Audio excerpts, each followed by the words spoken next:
things that have been working for me so far. And then probably we will get to some other discussions as well. So let's just see how it goes. And then we can also go through sort of what you're struggling right now with, depending on what stage you are. And yeah, we'll take it from there. But first, I guess it would make sense to tell you who I am and why do I know anything about sales. So my background is from various startups of all kinds of different stages. Most of them probably early stage, where everything is on fire, and then on to late stage companies in post-Series D and E funding, where everything is still on fire, but strategies are a bit different. And I've also started a few businesses of my own, one of them being a vegan food business, which went from idea to being sold in all of the shops in Estonia, apart from Rimi. Rimi decided to copy our products and make them themselves. So you can definitely bootstrap and go to market with pretty much no money at all. So also I'm currently raising a VC fund that focuses on diverse teams. So also some sort of point of view from that side. But yes, mainly the ideas and strategies that have worked do tend to be replicable from either it is a very early stage company with no money and you have to figure something out to grow fast, to also a company that has literally hundreds of millions to spend. But yeah, most of them in the blockchain and fintech field. So the biggest one currently, I'm responsible for expansion in the Central and Eastern European region. This is a company called Deel, and Deel helps people hire anyone from anywhere. So let's say you want to hire someone in the UK, but you don't have a business set up there, Deel can do that for you. And Deel is the late stage one, that is everything is still on fire, but growing really quickly. Deel is officially the fastest growing software as a service startup ever. We reached 1 million to 100 million in annual recurring revenue in less than 18 months. So that's been interesting, and I'm happy to share how we scaled sales at Deel. But so to get to it, I would say that the main thing to do to start with is try and identify the channels that you want to use for your growth. You could go for organic, which is usually can be cheaper than others, but also requires a lot of work, and the results are not instant. So with organic, I'm specifically talking about search engine optimization. And this is something that I would recommend starting with early on, because it will bring you results long-term if planned right. It can be free, but also keep in mind that your time is not free. So to be able to make it work for you, a lot of content needs to be planned and written. And the other option is to build a very strong community where you will have people that will sell your product essentially for you. This can be free, but also, same story as with SEO. Your time is not free, so that also requires a lot of work, but there are some tips and tricks you can do there. And also leveraging word of mouth. So if you find some thought leaders that do like your product or have used it, so definitely use that to your advantage. Second thing to keep in mind, I would say even early on, is brand awareness. And here you can leverage PR, events, and also thought leadership. So PR is something that has always worked for me in growing businesses and also helping sales. The difference is whether you have the budget or not. If you have a budget, I would say definitely invest in some good PR agencies because they will work much better. However, if you don't have any budget, you can also pitch your story to journalists yourself. The disadvantage on that note is that PR agencies do have good relationships with journalists. They have trust between us, so they believe that these PR agencies will not give them bad stories. But if you find a really interesting angle, you can, of course, pitch it to journalists yourself and still manage to get some results.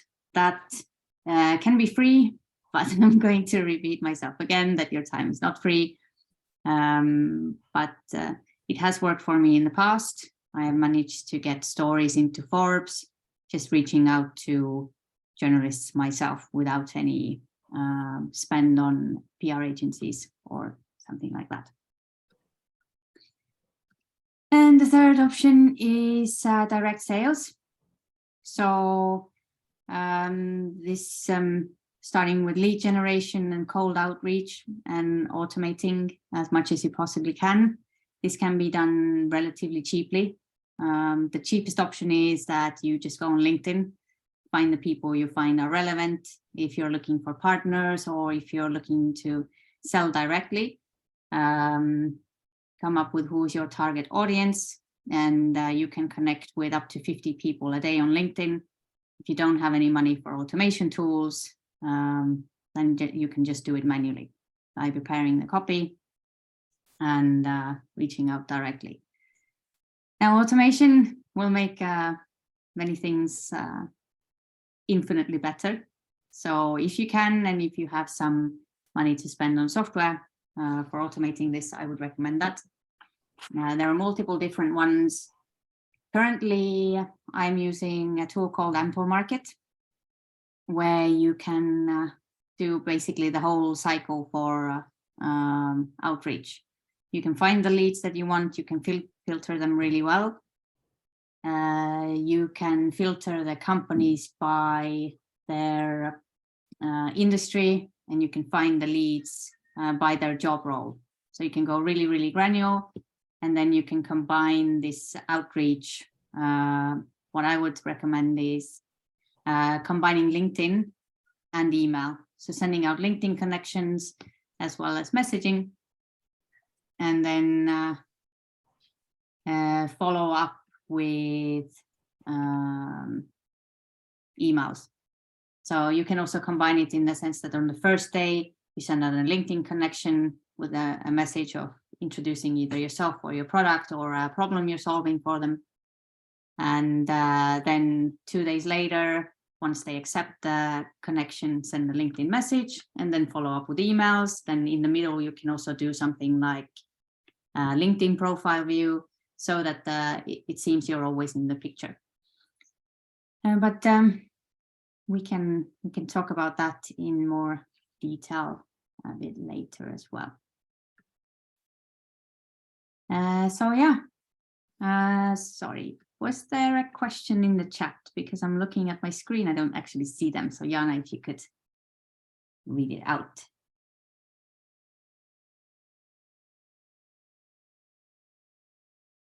No? Okay. No, it's Julie here. I was just asking if you could spell the name of the tool you mentioned for. Yes, Ample Market. Hang on, let me see if I can write it into the chat.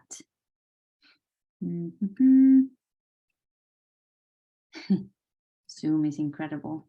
It doesn't let me. I will write it afterwards. Okay, sure. Thank you. It'll be easier. I'll write it down. Sorry, I was unmuted. I didn't see it. Yeah. Yeah, because I'm presenting, it doesn't let me. Yeah, of course. And I was shouting, was like, why she doesn't hear me? Okay. So sales outreach. People have different kind of views on cold outreach. Some hate it, but some love it. I would say it's always worked for me really well, and I go with a principle that if you don't ask, you don't get. So even if you don't have that really good intro to investors that you want to meet, or that C-level person or whoever, I would say reach out still, because if you don't reach out, it's already a no.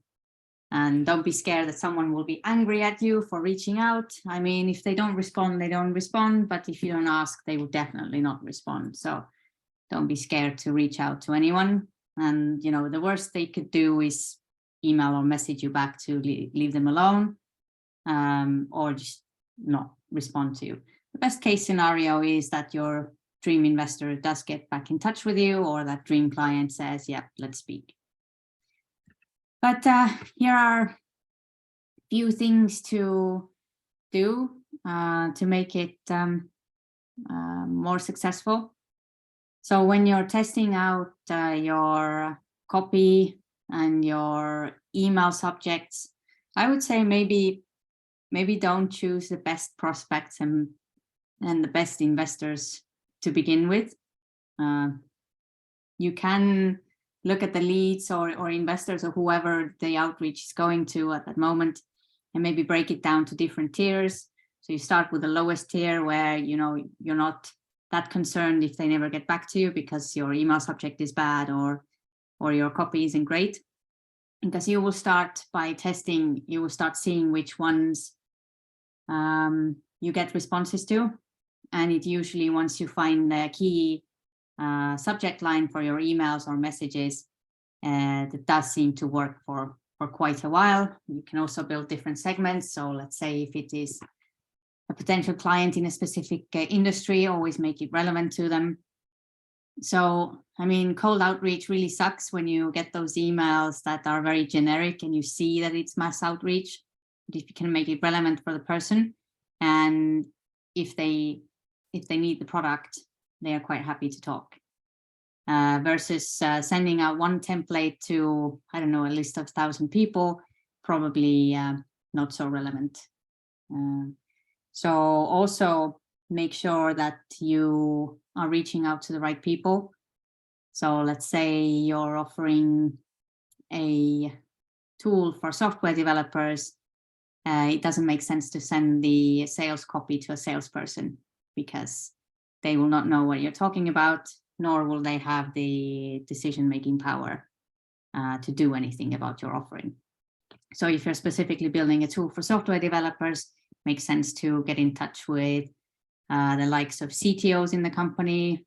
You can try the software developers as well, because they may recommend it or to the CTO if they feel they really need it. You can also, let's say, get in touch with DevOps. It would make sense to find the people who have the decision-making power and also who need the solution. Otherwise, they will not spend their time on connecting you to the relevant person in the company, because it may also happen that they might not know who the relevant person in the company is. So that strategy usually doesn't work really well. People will not take time out of their day to connect you with any different departments. And yeah, so continuing on the same, you can also break it down to many levels of decision makers. So this previous topic, example of CTO, and then maybe DevOps, product managers, and then you can test these segments, see who are most responsive. You will see differences also in the sizes of companies. So if we're talking about, for example, small tech startups, and there is some specific tool for software developers, and you get in touch with their CTO, it is likely that they will get in touch with you. If you're talking to a corporate about some kind of a tool and get in touch with their CTO, most likely they will not respond, and they do not even know what kind of tools are used in their team. So it really depends on what kind of an organization it is. And the bigger the organization, you are probably most likely going to have success with these middle managers and director level people who might need approval from the CTO or C-level but they will be using those tools or solutions depending on what you are working. But yeah, main key is you need to understand what is the problem to solve, specifically for the person you're selling to. So it's all great if you build a really good tool that, especially when you're early stage, it sounds like solving a problem for everyone. However, you need to understand who your users are and what is the messaging that you need to get across to them. Because quite often what we see is founders have built something great. However, they are trying to sell it in a way that doesn't really relate to the people. So if I'm taking an example from Deel, we have built a platform where you can compliantly hire people anywhere in the world. You can pay everyone in one click. You can do all sorts of things there. But let's say if I go to a specific HR manager at a company X, and I try to sell them that, you know what, you can generate contracts in 150 countries all over the world, but their only issue they need to solve is getting visas to some potential employees in a different country, then it doesn't make sense for me to start talking about contract generation or payment methods. So always try and determine their problem first, if you can. If not, then of course on the call. But these problems do tend to be the same, and as you go on in more sales, the questions your clients will ask will also be the same. So very quickly you can also build up this sales knowledge base and have those questions ready to answer. Also, a good idea is to find out where these people hang out. And I mean also virtually, but in real life. So as an example, HR people, they are very active in Facebook groups. They are also active in LinkedIn groups, and they share lots of knowledge between themselves. So if you can infiltrate into these online communities, and I would start with offering valuable information rather than selling your solution, then they will start to get to know you, they will ask you questions, and they will come to you for advice. So always try and be a thought leader in your field, and then you start to build up trust, which is very important. But also keep in mind things like timing. At what time are you pitching what product, or if you're after investment, to what investors? For example, if we're talking about HR field and there's a company that has had a lot of layoffs, is that the right time to reach out again and try and sell them your expensive solution? Or should you tweak your message and saying like, okay, I know that a lot of people you've had to let go. However, by using this, you can actually save time and money. So try and always be mindful of what's going on either in the company or in the world in that sense. Same thing with investors. If you're pitching your investment into a fund that has recently raised money, then probably they do have some room. If it's a fund that was closed, for example, 3 years ago, then probably they are already fully invested and might not have the capital. Or if they've just had a big news that one of their portfolio companies has either had a big scandal or shut down, then they might also be a little bit more conservative in their investments. But, you know, you can, I'm not saying don't reach out, but just be sort of informed and mindful about things. Shall I pause a bit now and see if anyone has any questions on this particular topic? what tools are you using to track those audience emails and answers, and how to track what was just a lead, what was just someone potentially could buy? How you track those target audience? Yeah, so there are multiple tools available. And there are some tools that are specifically only meant for lead generation. Some are specifically only for outreach. So you can sort of pick and choose. Also depends on how much money you have to spend. Currently, what I'm using mainly is a tool called Ample Market, which you can use for finding leads, as well as automating all of the outreach. But I believe it's quite costly. I don't know off the top of my head what the cost is, but I would say the cheapest and usually actually giving you the best results is LinkedIn. And LinkedIn's own internal tool already will very, very easily let you filter and find the right people. So you can segment by size of the company, country, job roles, job titles, and industries. So if your budget is low, I would use LinkedIn either manually, or there are also tools that aren't that expensive. For example, for LinkedIn automation called Octopus CRM, you can also build your lists through there, and then it will automate all of the outreach. And then you can also, on top of that, do some quite cool things as connect that to Zapier. So you could then connect it to Pipedrive, send all of your leads there. So you can track if someone has responded, you can add tags to it. For example, if someone accepted a connection request, then you can automate it in a way that it sends out a second message in a few days later. And then you can add, it is a little bit able to also detect how they respond. If it's a hard no, it should be able to add a tag saying like not interested.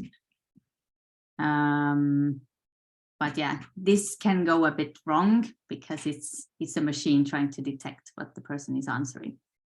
So this is a pretty simple to set up. There's another tool for LinkedIn automation called Expandy. Now, Expandy was a little bit better in the automation, but Expandy had, last time I used it, had these kind of bugs that it would not stop the campaigns. So if you stop the campaign, it kept on spamming people. And even if, you really did not want that kind of messaging to go out anymore, it just would not remove them from your campaigns.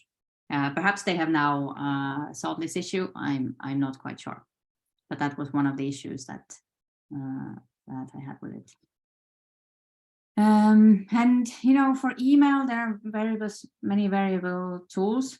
One of them called Outreach.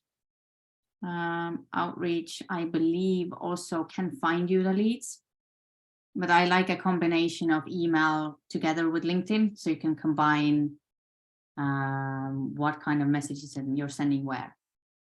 So yeah, my current favorite is Ample Market. I see someone else has a hand up. Go ahead. Yeah, I heard you said you have experience from different startups, yeah? And how do you generate contracts every time? Like, do you consultate with a lawyer or? You mean myself personally? Each startup, how do you create the contracts? Like, any advice? So to clarify, the contract with whom? The client or myself working with the startup? Investors, partners, or clients, yes. I mean, I think it's a legal question, and the legal workshop will be tomorrow, because today we are talking about the sales. Okay. Yeah, I would say And yes. yes, I think that Deel should not, or Deel should make a promo video.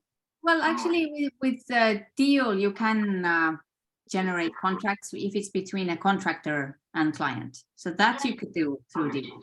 But investors and that stuff, get a lawyer. Do not attempt to create your own on that. That's my advice. Deel is a tool. Is it some software? Yes, Deel is software for compliance and HR so it does generate contracts between contractors and companies, but also Thank you. for hiring. So you can check Oh. that. Interesting. All right, thanks. Okay, we have another hand up. Yeah, thanks, Liina. I had a question about the cold reach out via LinkedIn.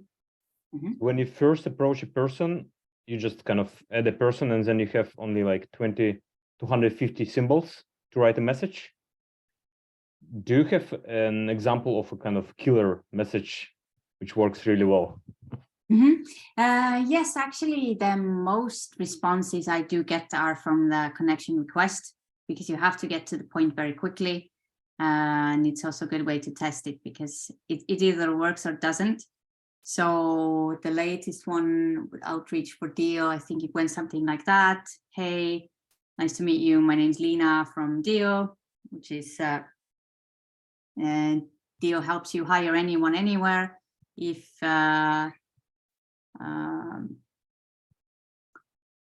yeah, Deel helps you hire anyone, anywhere. So I can see you're currently growing your team. Let's chat about global hiring, something along those lines. So that's why I advise you to segment the companies. So what I did was I created lists of companies that have recently raised funding, which means that their first agenda is to scale their team. So I spoke to them on that message, like, hey, I can see that you're scaling your team now. I can help you hire anyone, anywhere. And then let's chat, and always end with a call to action. But of course, there's so little characters that as soon after they accept the connection message, I send another one, which says a little bit more. So Deel is a platform for HR compliance. So, and then I go into a bit more granularly how they can hire someone from a country where they don't have a legal entity, because most people don't know they can do that. And then I would add my calendar link there so they can book immediately. And that really gives better results rather than letting them or asking them what times work for you, because then they have to think like, oh, I don't know, here or there, and then they won't respond. So always to the follow-up message, add a link. And most times they don't even respond, they just book a time. And then that's all you want. Okay, nice to hear that it works for you. Yeah. I mean, I love using Calendly. I was just what I observed is that sometimes people are a little bit like hesitant to use also to book a time in Calendly, because you kind of want something from them. So someone suggested to me, like, give them a couple of options and they say, oh, if it's kind of easier for you, then book a time in my calendar, you know? Yeah, you can do that as well. I've usually seen that most results they just don't even answer. They book a call. Okay. So you would need to test your copy a few times and you will find one that works. So sometimes it can be a really simple change in wording. So just change the words around in a sentence. So for example, we tested different messaging. What worked? Is it global hiring or is it automating payments? So it really depends what this person is after, or did they understand what you said? So I would always suggest making the copy very simple and clear. Take away all of these words that are,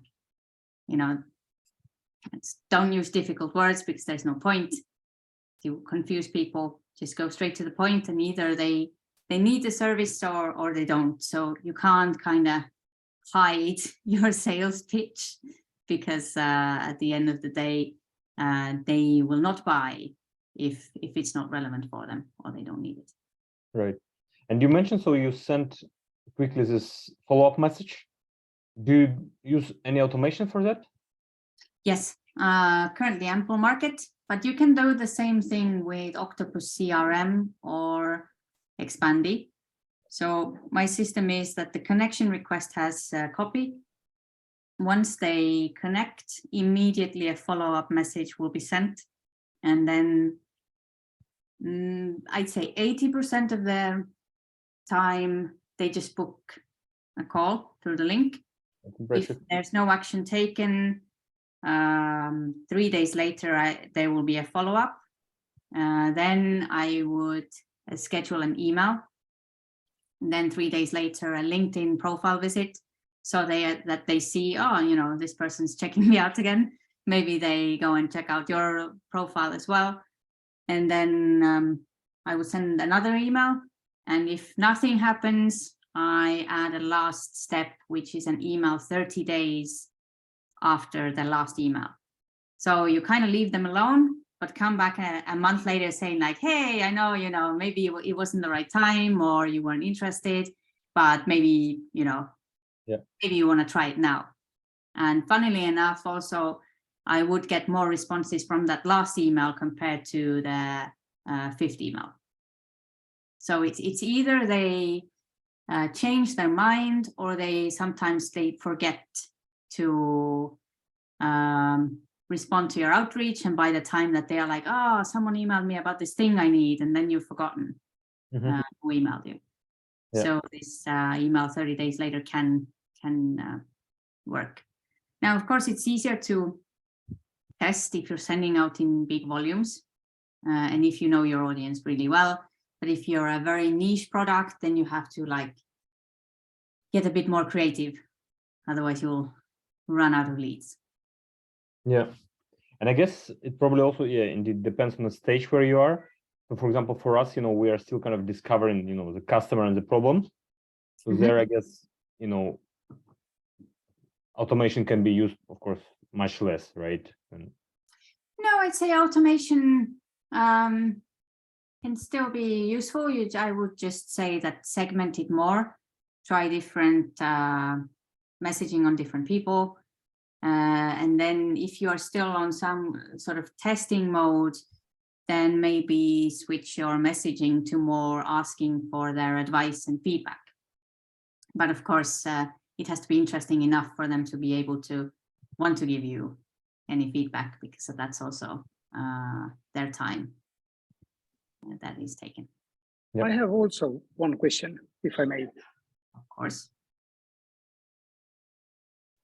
Is it how do you think? What's your opinion on cold email or cold surveys? I mean, without pre-noticing or informing and sending out survey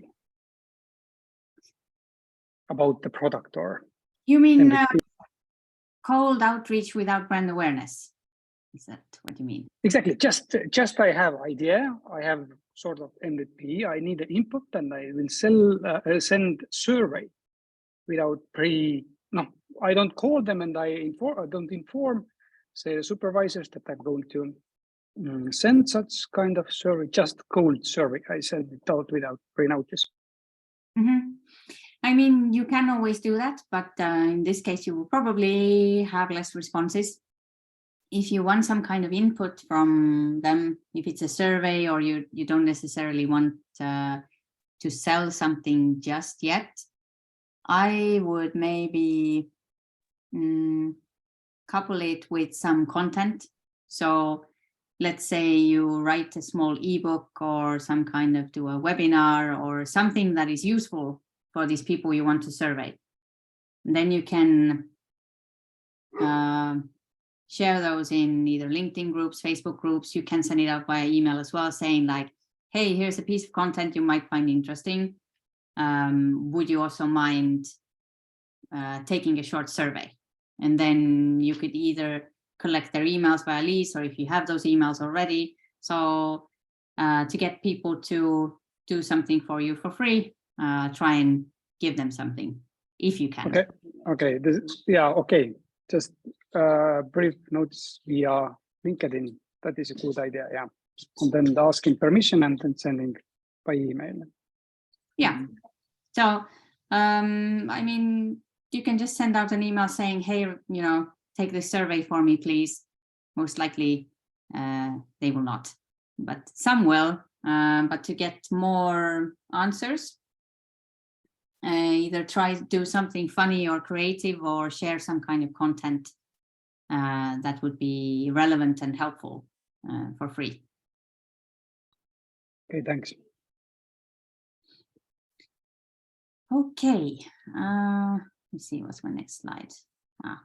Does anyone have any more questions on cold outreach or any tools or this sort of slide? There is.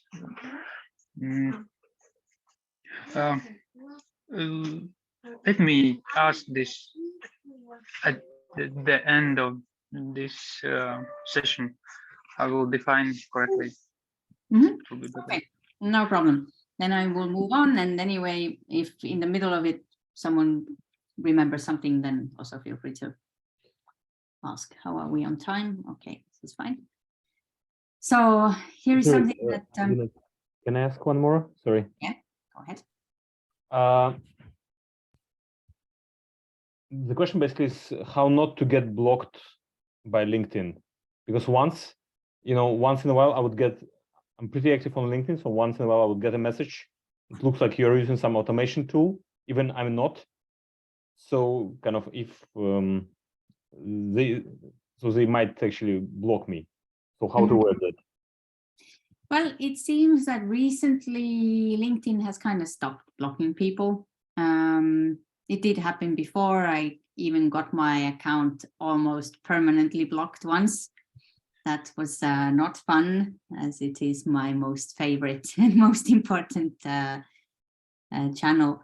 But now these automation tools, you can usually set limits, and LinkedIn itself will not let you send more than 50 connection requests a day. But it will also measure and see how many people connect. So you can mitigate that risk by making sure that your copy is relevant to the people you're sending it to. And so that helps.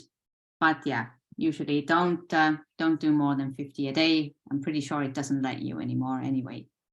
But maybe even start with less. But in LinkedIn's case, I think it doesn't really matter anymore whether it's less or more. It's just like you hit 50 and that's it. Go home for the day. You can send the in messages or LinkedIn mail, whatever it's called nowadays. Mm-hmm. Those is just, you also have, I think, 25 a day. And I believe if you are using LinkedIn Navigator, then you are able to send more stuff.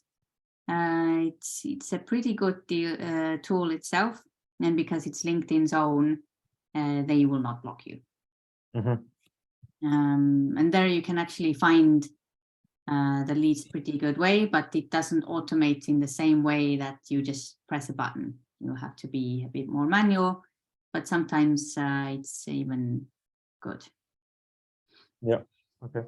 Thank you. But yeah, it's mostly about the volumes that you're reaching out to.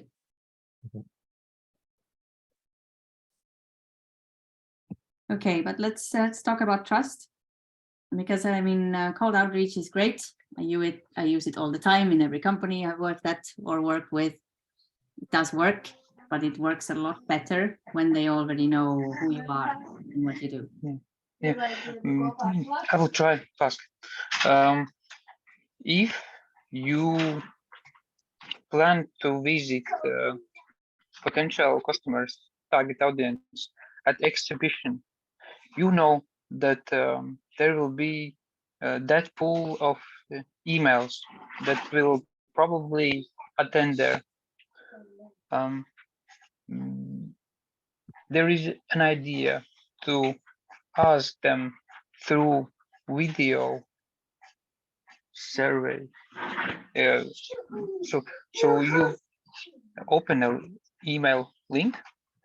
There is a text where you can push to a link, which drives you to video survey, where video survey suggests you to book a Calendly link to book a time at the exhibition. And if they do not attend this exhibition, then book the Zoom meeting or something, etc. In your experience, do you have tried those video surveys? Video service, I have not, but just explain, like, what is the goal? What is the action you want for them to take? What do you need from them?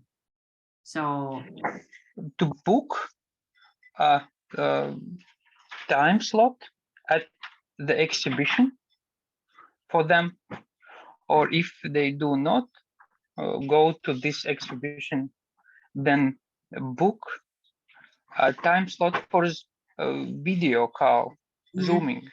Okay, so you mean that they book a time to meet you at an event? Yes, yes. Okay. Now, with events, what I would suggest is, because events are chaotic and trying to book any times, most people don't show up, and then you're waiting there, you're wasting your time. So if you're at an event, if you have like exhibition space, if you have your own booth, what I would do is put something in there that people want. So, for example, we went to Web Summit. Now, of course, there you have to keep in mind what is your budget, because events can be expensive. With Deel, we recently went to Web Summit, and we hired a photographer to take a professional LinkedIn profile photo. And so people would queue up, they would wait for their photo to be taken, and then you can tell them about your service or solution. Then once the photo was taken, they had to leave their email for us to be able to send them those photos. I believe we got between 1,500 and 2,000 emails just from people taking photos, and whilst they are waiting for the photos, we would tell them about our service. Now, once we email them the photos, there would also be a link like, hey, we spoke to you about Deel at Web Summit. So if you're scaling your global team, why don't you book a demo, and we can also do some discounts. So then they already had to stand in the queue and talk to us. So they had some kind of idea if they need it or not. We had their email, and then we got quite a lot of demos booked. I don't know the exact numbers because I didn't really survey it, but it was higher than our usual demo booked from event leads. So if you can get creative with, I mean, it can also be as simple as get a coffee machine. So people want coffee, and then you have the opportunity to speak to them. At events, usually you can scan their pass.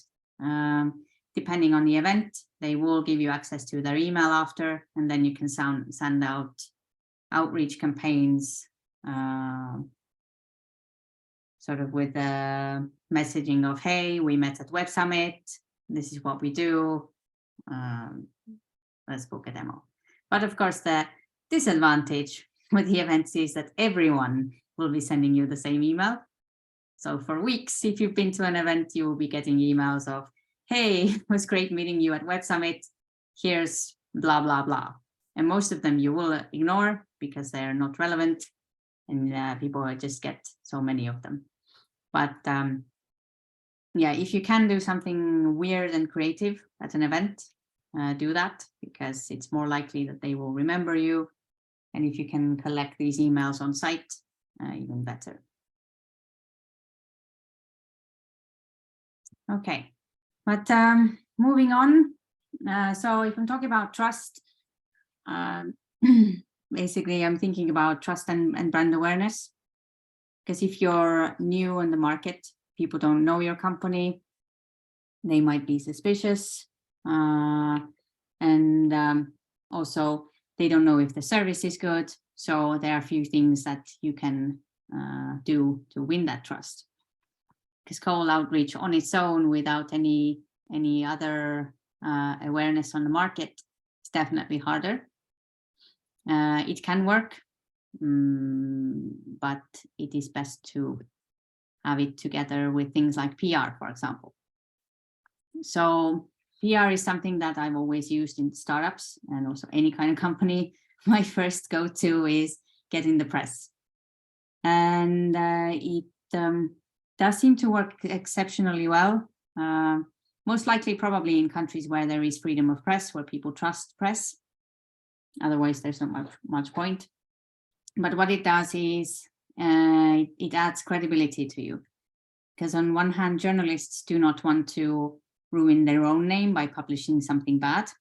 And many people believe that if it's written about in a newspaper, then it must be true. Sadly, that also happens for fake news, but that's a different topic. Also, what you can do if you're early stage to win more clients is to, well, use the clients that you've already won. So when I started expanding Deel, first in the Baltic region, we closed a few clients, then we closed some nice clients, and then I added it to the sales outreach. So when we had no local brands, I would use the big brands we had globally. So for example, Deel is already used by Shopify, Dropbox, Coinbase. Now, of course, if you don't have brands like that yet, use some smaller ones. If you are in a very specific industry, it makes sense to use sort of, if you have closed some bigger deals there. And I would keep changing these brands constantly. So we closed a new client in Estonia. Let's say I would add Verif to my email copy. And because it's local, everyone knows them, the rate of responses started to also get bigger.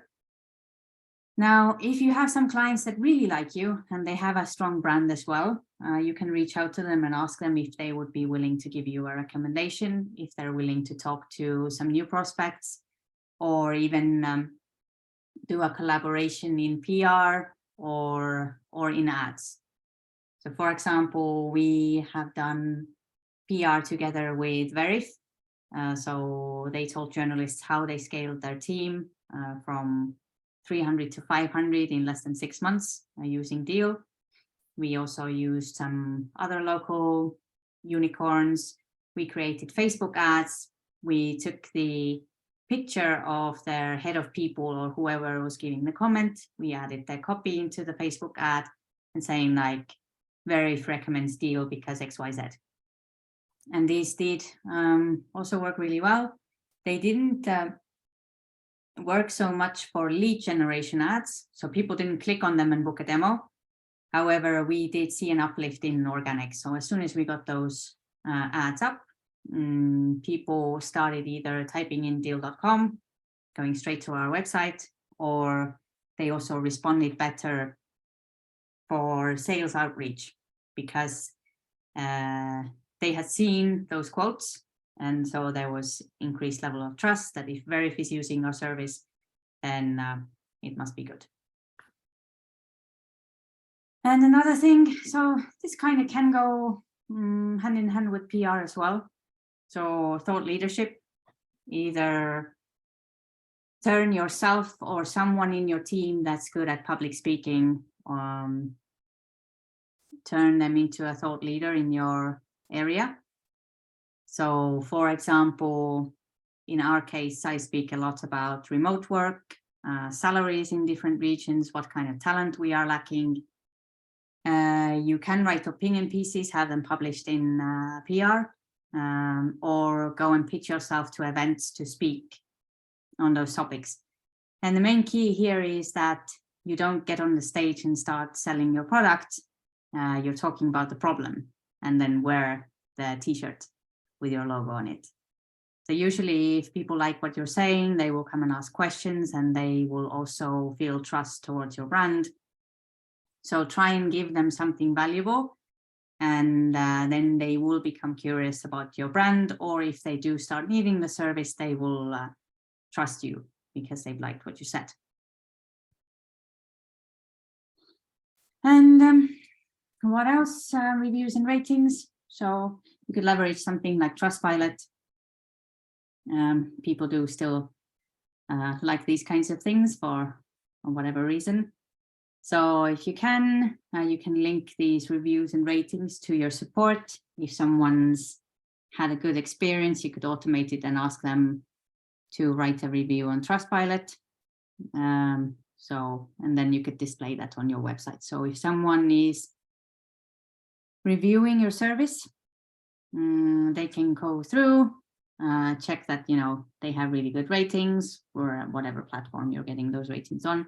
So that definitely might help in them making the decision of whether they want to try it or not. Any questions?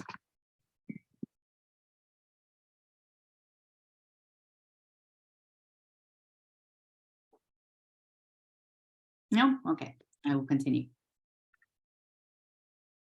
So here are the few things that I usually do to make the previous things go further. So if we do get, when we do get some publicity in PR, what I would do is boost it with Facebook ads. So you would take the link to this, let's say we got an article in Forbes. I take the link and add our own Facebook ad copy, saying something about, the article. And also, the article usually would be talking about how to solve a specific problem that is relevant to us. And then end the copy with a call to action. So if you need to hire anyone outside of your country, get in touch. But the link itself would go to this article. So it would not directly send people to book a demo. So it is more of a brand awareness exercise. But again, same story as with PR and testimonials, we would always see an uplift in organic. So if we did get a good article out, we would promote it with a good enough budget to make sure that everyone sees it. So you always stay top of mind, and we would see a significant increase in inbound leads. And by inbound, I mean people going to our website, clicking on a button to book a demo. We would always have these waves of when some really popular article went out, salespeople's calendars would be booked full with inbound. I touched on this topic a little bit already. So to infiltrate relevant groups and communities. So if you do get some publicity out, share it in those groups where people that are relevant to you do hang out. This may be LinkedIn, Facebook, Discord, whatever the medium is, doesn't really matter. Also, do try and find these sort of smaller and more intimate events. So for example, HR professionals do have weekly and monthly meetups that are smaller, but everyone knows everyone. So if you can get into these groups where your potential clients are, but rather than go there and sell your product, try and make friends, try and understand what they need. But yeah, also genuinely try and make friends. I'm sure they are lovely people. So when it comes time for you to either improve your product or sell, you will have more insight into what your target audience actually needs and wants, rather than just guessing and trying to write a sales copy that sounds good. And another key thing is partnerships. So if you can find companies that are sort of could be in symbiosis with yours, definitely leverage it. So in Deel's case, for example, it is recruitment agencies or talent sourcing companies. So our clients need to find the right candidate to hire. We are not recruiters, so we cannot do that. So we send them their way, and the other way around, once the talent agencies have found the right candidate, but they live in a country where the client can't hire them, they send them to us. So you're sending leads back and forth. You can set up some either affiliate deals. So you give them part of the commission if you close a deal, or some partners just want their clients to get a discount. So you could sort of share discount both ways. Another good partnership is, now this VCs do kind of do organically as well, but you know, everyone is busy. So for us, a very powerful partnership is VC investors. So in Deel's case, why is it beneficial for VCs to partner with us? Because once they have invested in a company, the company needs to hire people. And that's sort of the first struggle. And if you don't know how to hire a team, there's not much you can do with this VC money if you have no one actually working to grow. So VCs are a really big lead generation for us. And so in this partnership, we give VC portfolio companies discounts. But you can leverage it for your products or services as well. So let's say that, and I would say really do use that. If you have received funding from VC firms, their goal is to make you successful. So if your product is relevant to companies in their portfolio, go speak to those VCs and do ask for them to put you in touch. Because it goes both ways. The VC wants you to succeed. The VC wants their other portfolio companies to be able to work more efficiently. So if your tool does really solve a problem, they're more than happy to connect. But also there's a third way that this intro is really good, because I mean, if your investor comes to you and says like, hey, you should be using these products, then most likely you will listen to them because they have trusted you and invested in you. And most likely you do trust their expertise. But also, you know, you might want to get some more money out of them in the next round. So makes sense to take their advice. But yeah, so after you've sort of put together plans for all of these sort of outreach and how you build the trust on at the same time that you're doing this outreach. Key thing is also sort of testing a lot, which I did already mention. Automation, so to make your life easier and to not waste time, because sending an email manually and 100 of them doesn't really make sense. But you should also think of the outreach flow. So in what order you're going to send things out in, what channels will you leverage, are you going to actually call them on the phone, and you will only find out what works is by doing it.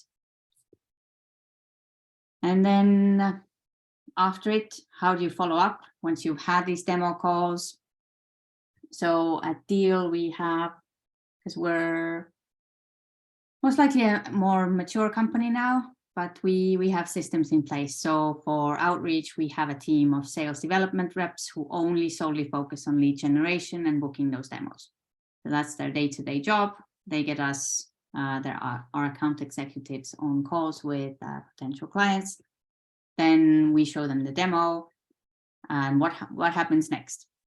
So you need to make sure that every lead that you've got, you do a follow-up, and then try and measure why some deal is closed, why something isn't. So if you do look at the data and analyze it, you can then really learn and make sure that you don't burn through leads because of some maybe minor or small mistakes. And then focusing on what works. So double down on best channels. I would say that this also depends on the region you're in. So I'm seeing that in the Baltics, LinkedIn works the best. In Estonia, when you call people, they don't really respond. However, Lithuania, calling people on the phone seems to work. And here you also need to keep in mind that people are different. Some people may be really good at on the phone. Some are really bad on the phone. So it doesn't mean that everyone needs to pick up the phone and call people. If they're not great at it, maybe someone is better at convincing people via email. So double down on the best channels that you're seeing is working, but also if you have a team of salespeople, understand the strengths and weaknesses of your team members. So if someone really shines on phone and someone's really good on LinkedIn, it makes sense for them to talk to each other and try and learn from each other. But, you know, sometimes maybe being on the phone isn't for them. So I accept that as well. It also makes sense to update and test new copy. However, what I've seen is you will always have maybe 1, 2, 3 pieces that work the best. And they tend to be kind of evergreen. So it's good to sometimes test more and see what works. But when it comes to outreach, there's not that many different variants you need. And this becomes really different when it's to do with ads, because people keep seeing ads, so you need to start rotating the content or they will get bored of it and they will stop clicking on it. So that's a bit different. And yeah, stop what doesn't work. So if you're really seeing that some channel doesn't work, so Facebook ads don't work for you, maybe it's the copy, maybe it's the design, maybe you won't get it to work. But you're seeing that something else is growing fast, put more effort into that rather than trying to really get some results out of everything, because that's not possible. Just double down on where you're getting the best results. Any questions whilst we are here? I can go one slide back. A strategy test is, you mean marketing strategy? Outreach strategy is marketing strategy? It can be both. So sales also needs a strategy. So whom you're selling to, what you're saying, what is the copy for your outreach? What are you using? Do you call people on the phone? Do you use LinkedIn? Is it email? So, I mean, sales and marketing should work together. You shouldn't just say, okay, I'm only doing direct outreach because it's a B2B business, or I'm only doing, you know, Facebook ads because it's consumer. I would say always combine both, but see which ones work best for you, and then put. So you need a strategy for both marketing and sales. Otherwise, you're just, you know, throwing spaghetti at the wall. And they're kind of similar, yes? Similar principles, or? Yes. I mean, if you figure out what kind of messaging works for your company, and they are similar, you just use different approaches. So direct sales is more LinkedIn, email, and you're trying to connect with the person directly and introduce the product, whereas marketing can be more sort of focused on content. You could try some event marketing, also SEO. SEO is very strong, so SEO wise you need a strong strategy. For example, what's working really well for us is, as we are a platform where you can hire people, our teams have done great work, ranked first for words like remote work. Yeah, about the Discord, I am not familiar with Discord. Could you give me some feedback about how to work with it? Well, Discord is used a lot in You can build some different communities there. So it's very popular in people who are into gaming, cryptos, but also there are many tech channels, Web3. So I'd say to start with, get familiar and see, what point is relevant for your business. It is social media tool, which is a bit different from other places like Twitter or Instagram or so on. So it can work. I have never been a big fan, but I've focused on other channels. But that's the main key, that there's no point in putting all of your effort into everywhere, because for some product, Twitter will work really well. Maybe it's Facebook groups, maybe it's LinkedIn, maybe it's Discord, maybe it's Instagram, but it will rarely be all of them. So do you know if Snapchat works for marketing and sales? it depends on what you are selling. So to find out, you need to test whether your audience is there. For some products, TikTok is really good. For some of them, it doesn't work at all. So at the beginning, it's about testing what channels. So Okay, there's no one answer that yes, TikTok works, TikTok doesn't, or Snapchat works. It really depends on what you are saying on there and what you are selling. Okay, thank you for reply and answer. No. Sorry, I have also one question, but a concrete question regarding Instagram. Let's say I want to outreach through Instagram. What is the best strategy? Is it like I do it with my company account, so let's say with my startup account, then I reach out to businesses B2B? Or is it that I have my sales people who have their private accounts and they're reaching out to this client? Because I think it's more trustable when it's real person, not the company who's writing. But in other cases, like they need to create the account and then say that they are working there. So it's one question at the moment. Yeah, it's a good question. I mean, you can try both and see what works. Reaching out to companies on Instagram. It's why I'm asking, because my reach is mostly like the businesses are offline businesses. It means dental clinics, hairdressers, coaches, and all the stuff. Like usually, like coaches, they are using LinkedIn, but the other people are usually using like beauty industry or everything in Instagram. And I think this will be one of the best channels actually to get new clients on board. But it's the question how to reach out to which account. Yeah, but I think you said it already right. So both things we have to try out and see how it works out. I would say test, see what works. The main issue is that it would go to the request inbox, which no one really clicks on. The other option is to engage in comments.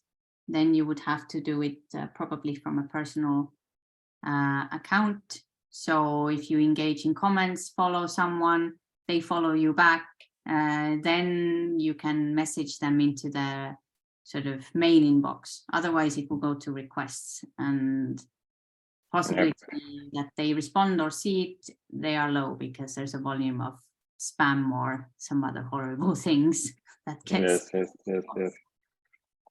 Okay, thanks. Okay, so moving on to once you've sort of figured some things out already, and then it's time to sort of start scaling your sales organization. So actually, maybe there's another slide I would like to go through first.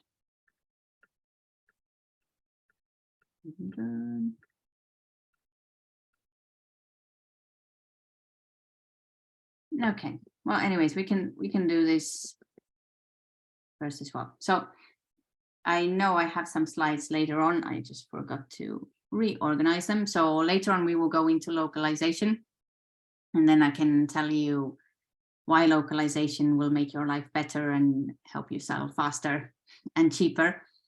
But so get to that in a little bit. But once you're building your sales organization and growing to new locations, I would recommend that the first hire is a country manager. That doesn't mean that you have to get necessarily a very expensive C-level person or something like that. In fact, I would recommend to hire a country manager that can actually do the work themselves and can sell, because then they can teach it to their team. Then you have to think about how you're going to structure your sales teams.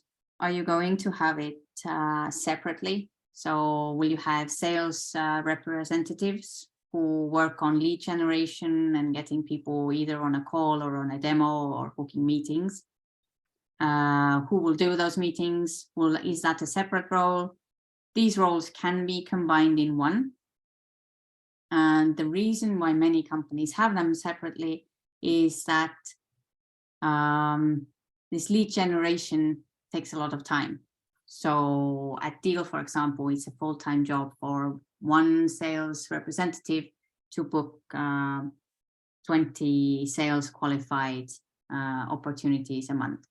So that's pretty much all they are doing all day, finding the right leads and reaching out and trying to get them to book a demo. So this is why we don't necessarily mix the account executive roles and sales representatives, because it's a lot of work for one person to do. And then the account executives usually focus on doing these client calls, showing them the product, and then closing the sale. But it doesn't have to be this structure. Some companies also, they have people that take the whole sales cycle from lead generation to after sales and customer success. So it really depends on what you are selling, how long the sales cycles are, what type of a product it is. So this is definitely, but it is something to map out and think about as you plan to scale. Now, the last role is revenue operations. Now, this is kind of the supporting team that makes sure that you are tracking your sales funnels, you're tracking commissions, and everything else techie that might go wrong in your sales operation. Also, when you do start scaling the sales team, all kinds of commissions, leads, whose deal is whose, account ownership, what tools to use to track, what CRM you're using. So there will be many new problems that will come up as you become more successful and sell more. So this is also something to think about early on. And then we get to after sales. So what happens then? Because it's all great. We have a client on board, they have paid, but surely we want them to keep paying. And it's infinitely cheaper to keep a customer than try and acquire new ones. So churn customer will cost you a lot of money, and finding a new one will also cost you a lot of money. So the best cost-effective way is to keep the churn low and get your customers, keep them happy, and to stay as paying clients, because they will also tell other people about you and help with brand awareness. So after sales, what happens? Usually what companies do is it's structured in a way that there will be a customer success team that will help them with any kind of inquiries, or if they need support or something goes wrong, or they need to use your service more, or whatever it needs to be that they need to do. Then you can also couple that with upsells. So it's also much easier to get an existing customer to buy more of your stuff than to convince a completely new person to do so. So I would build upsells into the process. So once they have, depending on what kind of a product you have, if it's some kind of physical product that they have to purchase, are there some add-ons that they would need with it? If it's software, are there different tiers? What else can you sell? What new product can you develop that would work as a good upsell to what you're already offering, and so on. And then retention. So what do you do when client is about to churn, if they're unhappy about something or whatever? So what can you use to keep them? Usually it's, to be honest, it's discounts and giving them extra stuff and apologizing profusely. So, but do have a strategy in place. If, you know, something goes wrong, what levels of discounts can you give to clients that still makes sense, doesn't make you bankrupt, but allows you to keep the customer. So, any questions? Yes, about those sales reps and country managers. In your experience, what motivates them best? Is it a percentage for every sale or every lead, or some different strategies to motivate them?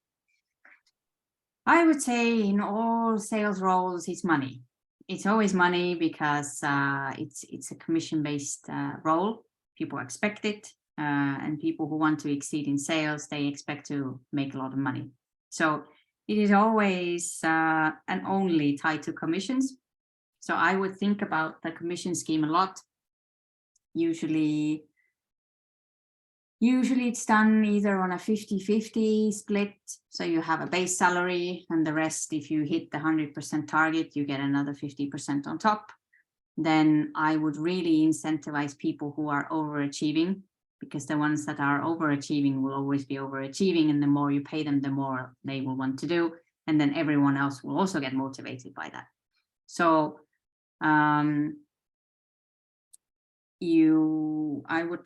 I would suggest having this kind of multipliers on people who exceed 100%. Yes, on one hand, you might think, oh no, you know, that's super expensive. But if you're not motivating your sales team, they will, you know, be average at best.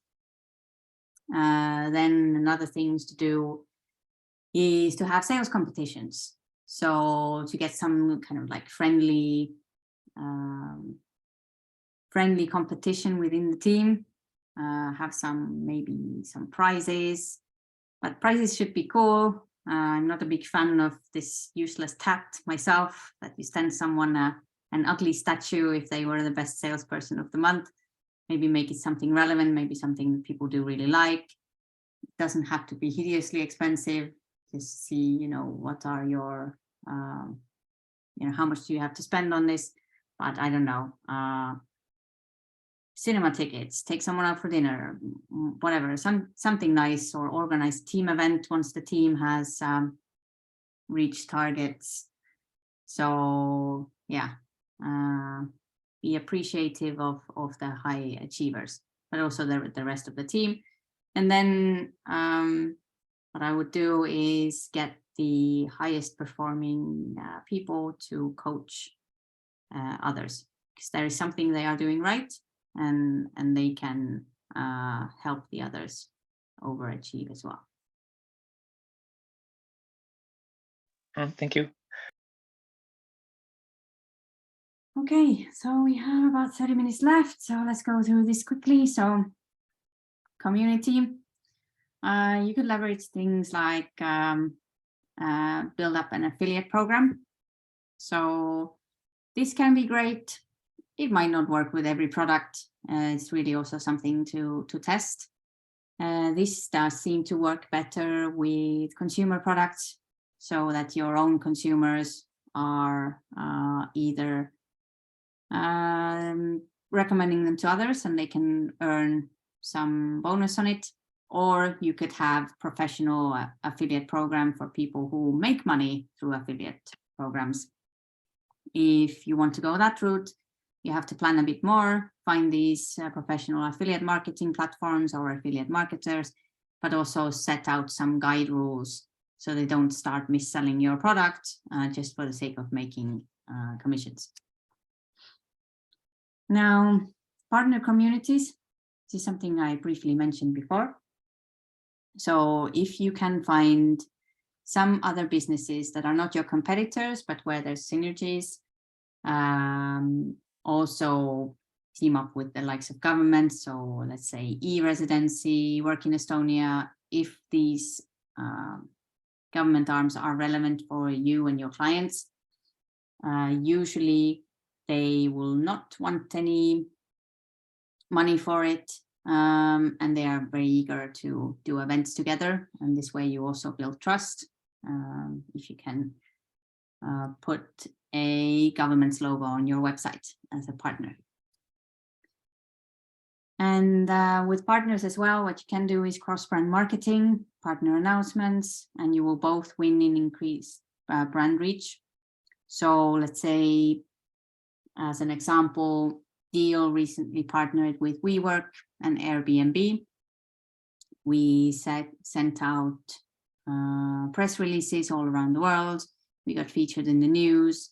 Both of us published blog posts and content on social media explaining what this partnership is for, what we are doing, how our clients win, and so on. So you can kind of leverage the brand of both of the brands and sort of get value for both of them by announcing these partnerships. And yeah, here to bring all of these moving parts together. So I would say that never look at sales separately and marketing separately and then PR separately and then events separately, because they should all be working together as well as product. So what's really great about Deel is we get the input to product from sales. We're finding the problems that clients have. And if the problem is big enough, the product team will build it. Now with content, you can leverage things like SEO. Now this I mentioned takes a bit of time. It will take you at least 6 months to start ranking anywhere. 6 months of quite a lot of work, but it will help you long term. And then try and map out also like what you need for your brand. What would work best? Is it influencers that would work? Maybe for your product that isn't the right thing to do. Maybe it's press, maybe it's social media. So do try and build out these mind maps of different activities you need to do. Of course, when resources are scarce, focus on the ones that, well, at first you're assuming. So come up with a few of those you think would work best, then test. If it doesn't, move on. But I would say with SEO, you have to keep in mind that testing needs to be at least 6 months, up to a year, because it might be going really well, just takes a bit of time. So yeah, but to make sure that you are working together between all of those. So as I mentioned, getting publicity in press, then boost it with ads, share that, get your sales team to share those publications, and then you will start seeing more inbound leads. It will be easier for you to sell or do cold outreach when people have already heard about you somewhere. Leverage your partners and at events as well, build a funnel. How do you collect those people's emails? What happens after the event? How do you reach out to them? Because otherwise, you're not using the full potential. And then, of course, measure everything. Measure to even down to, let's say you went to an event, you got 500 different leads. How many of those leads did actually convert into either a call or a demo or a paying client? And then compare it with other events that you've done. And then you could probably figure out which events are worth going into again and which ones not so much. Here, just get through these. Okay, so here's the localization part that I spoke about before. So when you are scaling, you might have clients all over the world already, but it does make sense to go in a bit more targeted way. So always start with market research. Are there enough companies or consumers depending whether you're a B2B or a B2C in that region. Start with that. So where do you think your potential reach could be good, where there could be a product market fit? Maybe some regions specifically need your product more than others. So try and have as much insight as possible when you do go to a new location. I would definitely use local sales teams. If you don't have those resources at the beginning, fine, do it anyway. But once you do have more resources, do localized sales, because it's really a vast difference whether, you know, you have an Israeli selling to a Latvian. That usually does not work out that well, or Estonian selling to an American. So there are cultural differences that do really change the outcomes. So whenever you can, have some build local teams, because on top of people being able to relate to each other better, they also understand the market situation, and they will most likely know more than you about the region if you're not from there. Then the next step is to test the channels, what to focus on. It could be PR, it could be ads, it could be SEO or direct sales. Then you can, to some extent, replicate the strategies that have worked in one region. They may work in another, but they might not work at all. So always be ready to try and replicate what's been going well, but understand that, let's say, maybe PR has gone really well for the Baltics. It might not work for Poland. Maybe people in Poland don't trust their journalists. So these are always something to keep in mind. And then the last step, once you have determined which regions and markets you are going to launch and open, or you have already launched and opened, I would localize marketing, I would localize support, and also your product. It's not that people don't understand if you're doing things in English. Your ad spend will go down if the ads are in local language. But of course, there are also regions that don't speak English at all. So depending on where you're going, localizing will always save you costs. On the flip side, it will always also be an investment that you will have to spend either on content or hiring people. So, but once you're up to scale, I do recommend that you do that. And then for product marketing, so as I mentioned, don't look at sales and marketing as separate things, because you need this sales collateral, you need these videos, you need different materials to be able to sell your product, even if you're focusing on direct sales. You need some content to be able to share with your follow-up emails.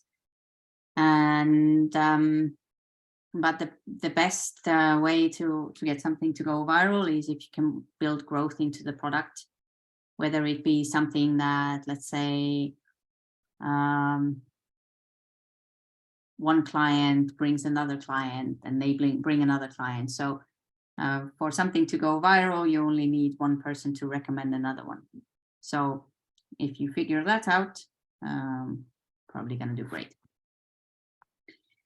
Okay, let's, we have less than 30 minutes left, so we can go through some questions if anyone has some, or if anyone has some stories to share, or whatever you want. Do you have tried those clients after they are buying your products, and now there is a Christmas and New Year? Do you send something to celebrate with them? Do you send those, how you said? You mean like Christmas presents?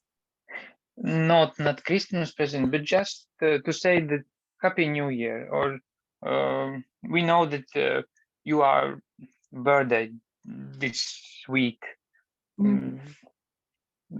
would you suggest to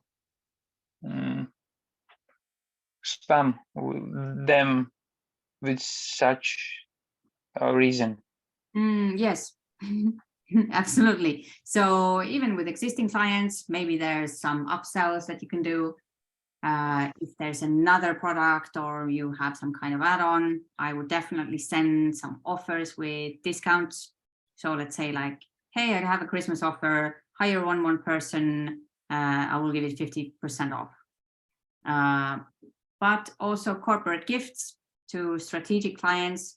I will be sending some jumpers, hoodies, chocolates. Now this is, not necessarily going to make them spend more with us, but it is a nice gesture, also a way to keep top of mind. And then, of course, I'm a big fan of sending out anything with our logos to people to wear, because they do wear them. And then someone somewhere will ask, what is that? And they will pitch your product. So give away t-shirts and jumpers, and you will get marketing for free on people. Yes. Could you show the previous slide again? I missed something there. Yes, of course. This one. Yeah. Product marketing. I just take a photo. Okay, thank you. No problem. Anyone else?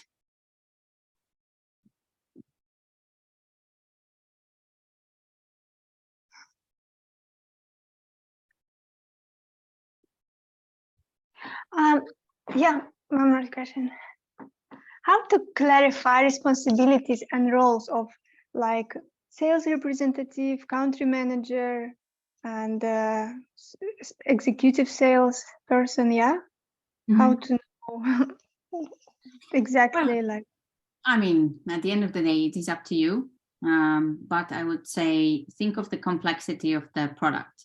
So if the product is, so as I mentioned, how we've done a deal is we have multiple sort of roles. So we have sales reps who only focus on getting people into a demo. And now that may be the same person together with the account executive, but you need to keep in mind that finding those leads does take time. However, there are also benefits in having like a full cycle of sales in one role. So for example, someone finds the lead, someone closes the lead, and then takes care of this client, and then also does upsells. The benefit there is that one person who is responsible for the revenue controls the whole side. But that is, a lot of different hats to wear. So this is also something to keep in mind. Sometimes I would prefer that in our organization, maybe that we would have more of the sales cycle. Because, for example, if salespeople just sell, they sell quickly and then they give the client away. And then later on, they don't know what happens to them. They are handed off to customer success.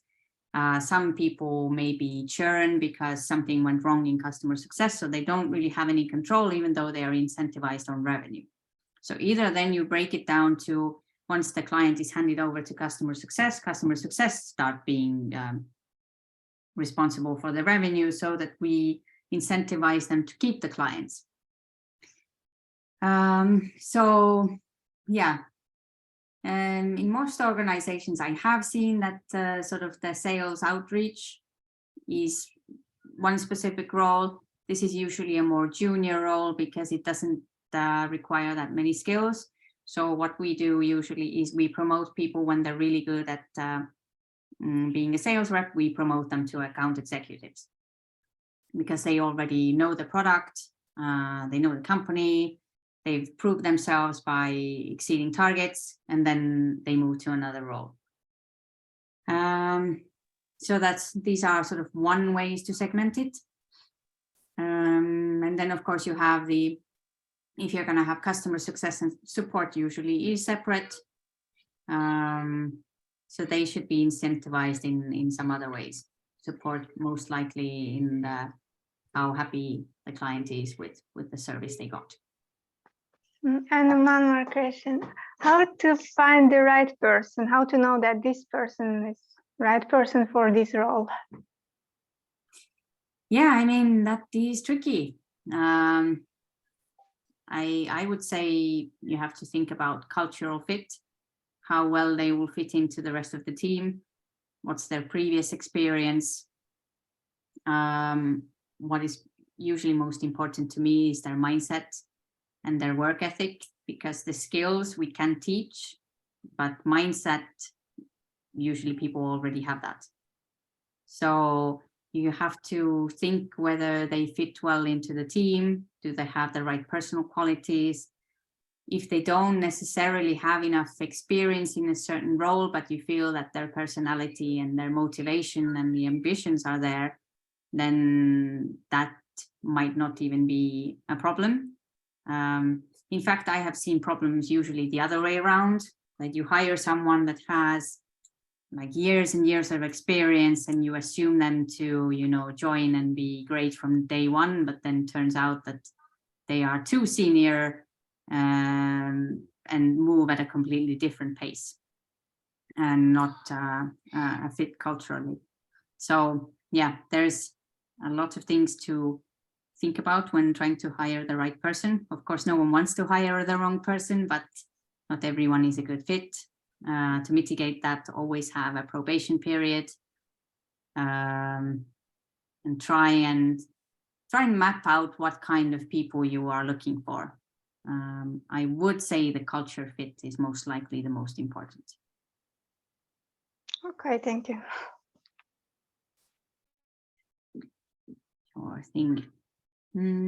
Anyone else?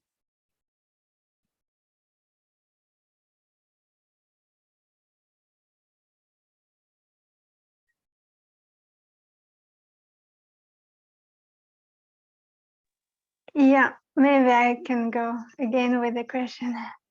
Go ahead.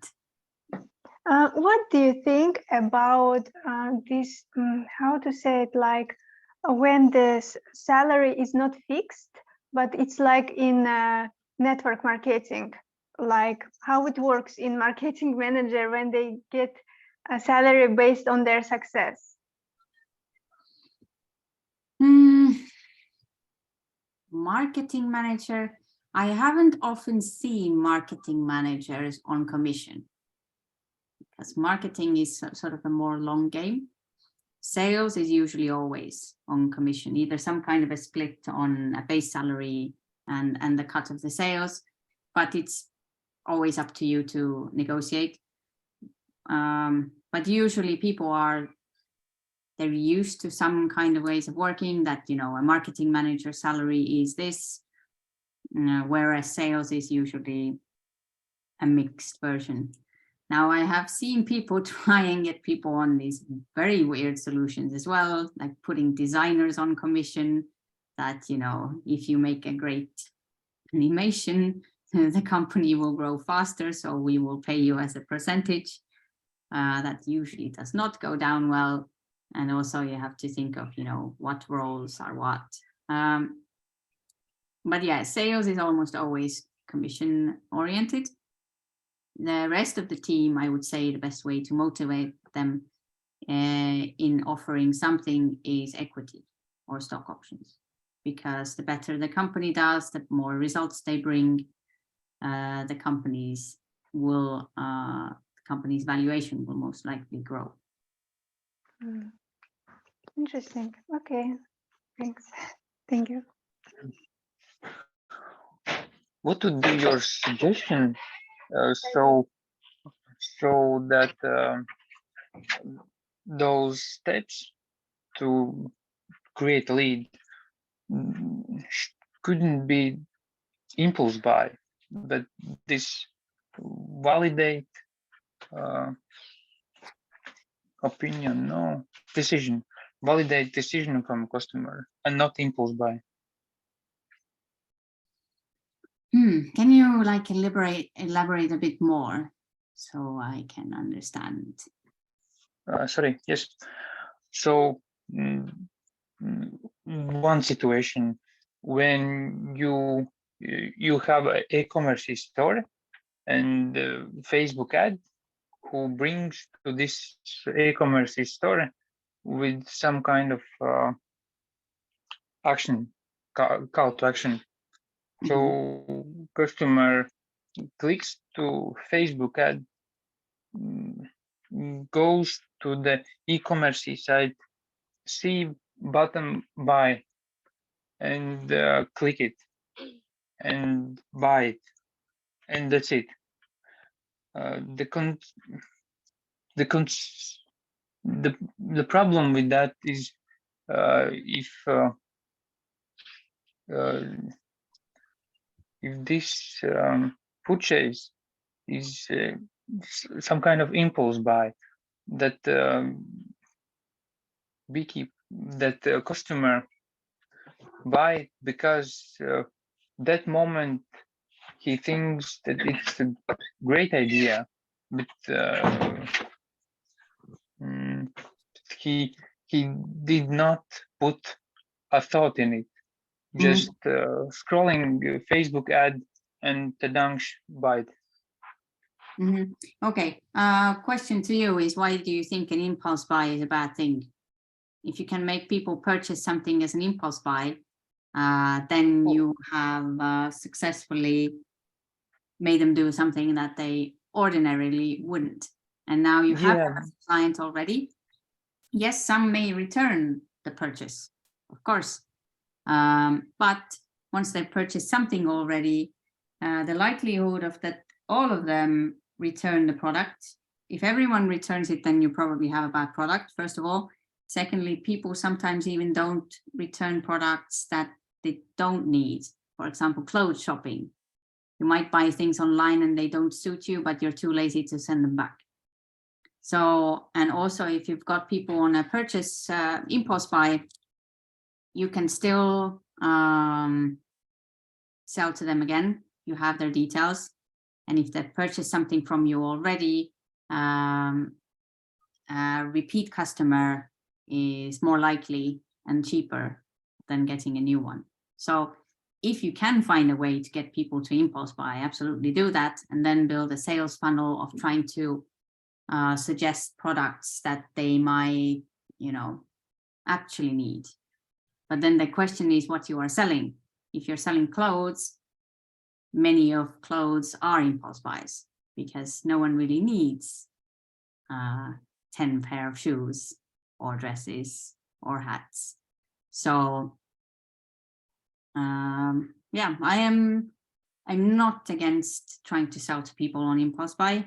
Of course, there are industries where it doesn't work. I don't think people buy software on impulse. Maybe they do. Maybe it's something cheap and silly. They might. But even if you're, if it is some kind of software solution or some kind of plugin or add-on, you might get them on good sales copy, and if the price is low enough, they might try it, and then again you have the opportunity to sell them your real product essentially, and that is a strategy in itself. So for example, many companies have these Google Chrome plugins or email plugins. HubSpot, for example, you can download the plugin that lets you know if someone's opened your email for free, and then they have a way in to suggest you other things. If you like the plugin, they will have like a freemium option, and then if you reach, let's say, 100 emails read, then they will say like, oh no, you've reached your limit, now pay 10 euros or something. So sort of premium or these kind of solutions also are quite a good way to get people in front of the real product you want them to buy. So in my opinion, do sell them on impulse and impact if you can. Yeah, there really was this decision not to directly the product, but pack some kind of subscription model for opportunity to subscribe to newsletter list, but with the niche audience.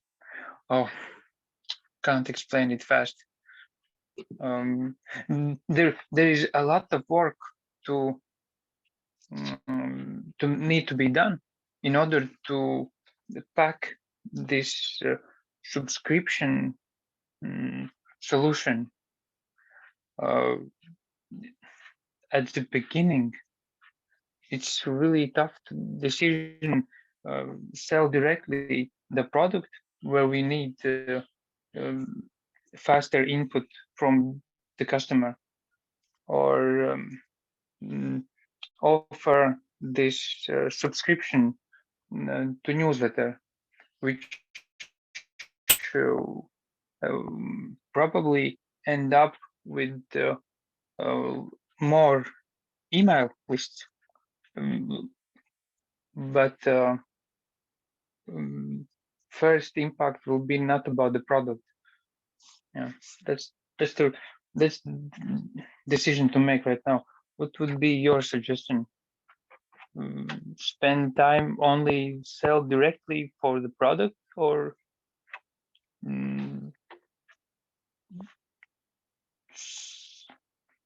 try out this try to spend time on this newsletter? I mean, I would do both, because you don't know which one works until you do it. So early stage, it is all about testing. I would do both because they are both relatively low effort. Sales outreach usually is low effort. So is doing newsletters. It's not a high investment, but without trying, you are not going to know which one works. Sales outreach you should do anyway, but you know, what can you do? So I would look at it this way: do sales outreach anyway, and then find like supporting things that can help you. So as I went through, it can either be PR, it can be SEO, it can be content marketing, it can be events, it can be like whatever, social media, building communities. And then the more people see your brand and understand what your product is and does, the faster and easier they will respond to sales outreach.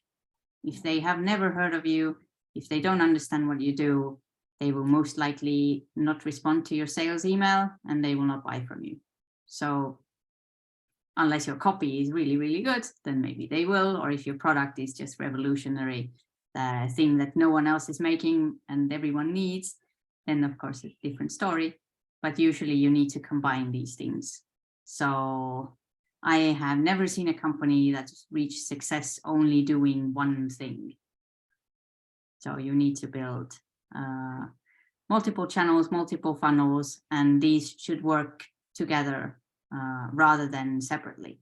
And this is something I would recommend to build into your company from the beginning, because yes, everyone always says that, but what ends up happening is that marketing works over here, sales works over here, marketing doesn't know what sales is doing, and sales doesn't know what marketing is doing, but they're actually, you know, they're part of the same thing. So, and they could really help each other, sort of both ways.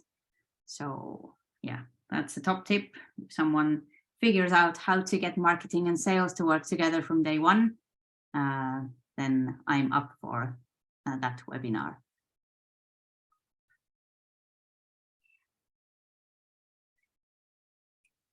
Okay, but I guess we can start to wrap up. Jana, any other questions somewhere?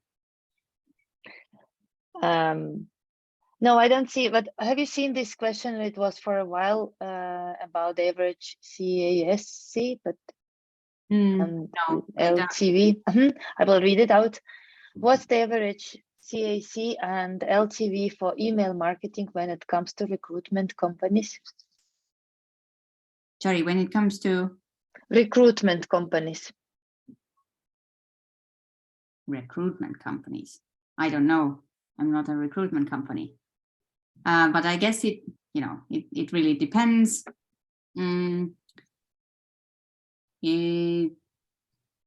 Hard to say. You need to Google it, I would assume, because the cost of acquisition cost is so different even in the same industry. You can have a slightly different product and your cost could be completely different. What really matters here is if your acquisition cost is lower than the lifetime value of your customer, then you're okay. If it's not, then you'll probably go bankrupt. So it does make sense to look at sort of industry and region averages. They will be very different, but just to get some kind of a picture. But at the end of the day, to make your bottom line is to make sure that you sell more than you spend.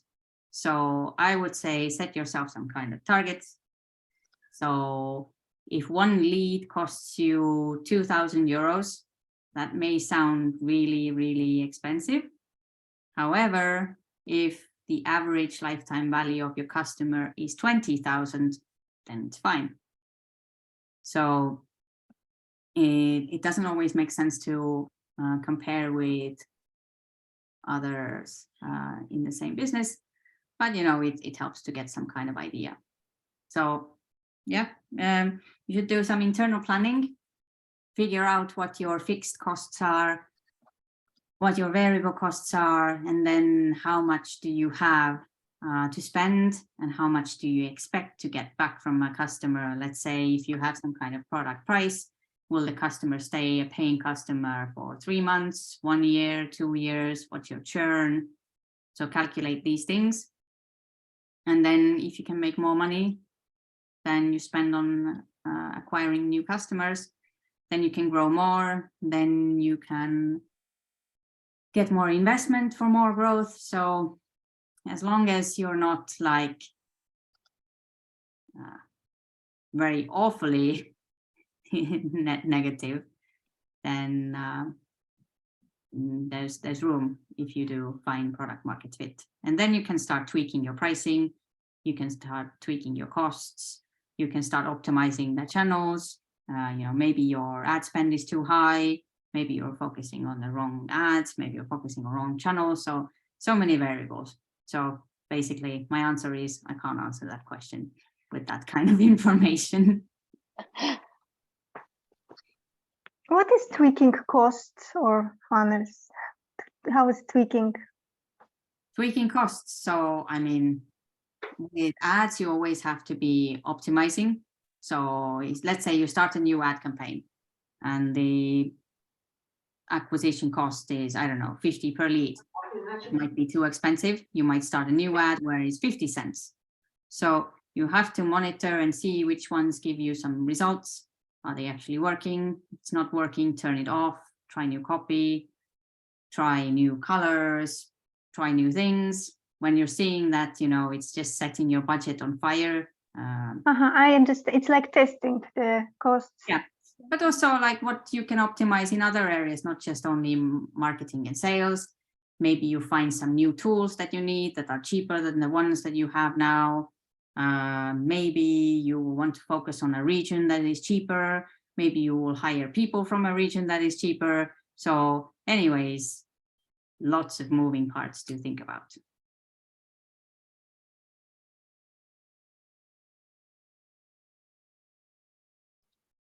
Okay. Okay. If there is no any extra question, then I suppose, Liina, we will wish you a pleasant evening. It's still some hours left. And if you have something very, very important or like something very specific and you don't want to ask it now, then you can mail me, write me the message in Slack, and let's see what we can do. But unfortunately, Liina is super busy and she cannot provide you with mentoring if you don't ask very much. But if questions, you can feel free to forward to Jana, and I will try my best to answer them as efficiently as possible. But yeah, feel free to connect with me on LinkedIn, and I wish you all the best and success with your companies. So sell a lot and spend less. That's the key to success. Very simple. Thank you, Liina. I will stop the recording.